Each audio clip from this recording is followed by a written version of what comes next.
قال رب اشرح لي صدري ويسر لي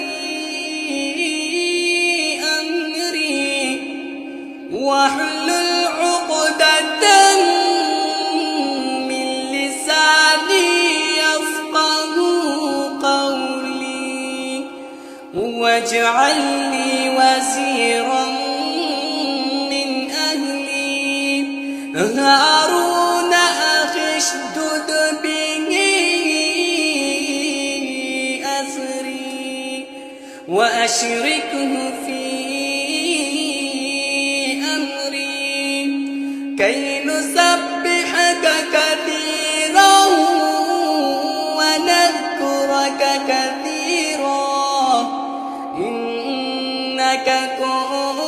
كنت بنا بصيرا قال قد أوتيت سؤلك يا موسى